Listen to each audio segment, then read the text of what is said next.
Whenever you're comfortable and ready. Well, most of you have probably heard of Harry Potter. I'm sure most of you do not know a whole lot about J.K. Rowling and her inspirational rise to success. J.K. Rowling is the author of the very popular Harry Potter series, and Harry Potter has been a very significant part of our generation. The magical world that Rowling created has not only led to a record-selling book series, but also an international multi-billion-dollar franchise that includes movies, audiobooks, apparel, collectibles, costumes, and now the theme park at Universal Studios in Orlando. I happen to be a huge Harry Potter fan.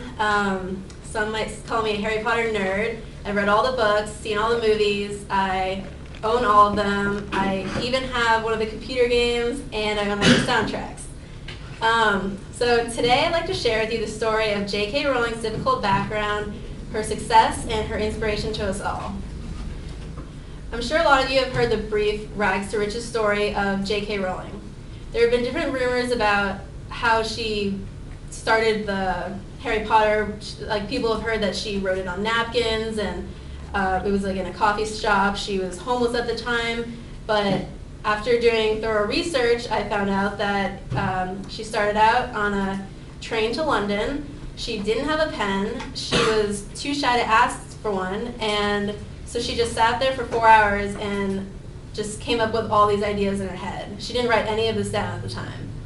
And that was pretty much how it came about. And later on, she wrote it down. But J.K. Rowling went through some difficult hardships. When she was only 25 years old, her mother passed away from multiple sclerosis.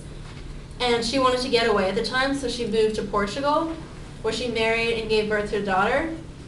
And she continued to work on the Harry Potter manuscript then. Unfortunately, her marriage did not last, and she was left as a single mother living on welfare in London. And according to TED.com, she also dealt with depression and poverty. When she was finished with the manuscript, she sent the first few chapters to agents. One agent finally got back to her and asked to see the rest of the manuscript because she had only sent the first few chapters. So she sent it to him, and it took a while for him to find someone that was interested in publishing. So a year and a half later, they found a publisher, and her first book, Harry Potter and the Sorcerer's Stone, was now on the New York Times bestseller list. A year later, Harry Potter and the Chamber of Secrets, which was her second book, was released, and that became #1 on the adult hardback bestseller charts. Now let's discuss how, despite going through hardships, J.K. Rowling has managed to come out on top and is not only one of the most successful writers in the world, but one of the most successful people in the world. The media has portrayed Rowling's story as kind of a fairy tale story. She's now one of the wealthiest women in Great Britain, and according to the New York Times, and according to her J.K. Rowling's official website, all the books in the series have become #1 for hardback bestsellers or paperback bestsellers, or some even both. Harry Potter and the Goblet of Fire was the first of her books to break records for the greatest number of books sold in the first week of publication. Then Harry Potter and the Deathly Hallows became the fastest selling book in the UK and US, with sales well over 400 million worldwide. Her books have been sold in over 200 countries and translated into 69 languages. She has received numerous awards, the James Joyce Award, Author of the Year, and Lifetime Achievement Award, to name a few. From her success, she has decided to give back and help others.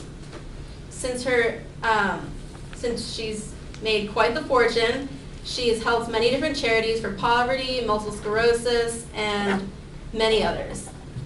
She really is an inspiration to all of us.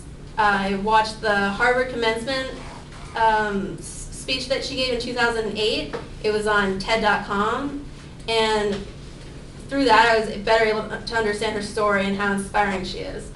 The title of the speech was called "The Fringe Benefits of Failure," and she says, "Rock bottom became the solid foundation on which I rebuilt my life." She says that we might not fail to the extent that she had, but that it's impossible to live without failing at something unless you live so cautiously that you might as well not have lived at all, in which case you fail by default. She explains how failure taught her things that she might not have ever known about herself had she not had failed. She said that when she was our age in school, her biggest fear was failure. And everyone has different definitions of failure, but she says that's something that we have to decide for ourselves. Furthermore, the advice that J.K. Rowling gave during the commencement speech was powerful and motivational.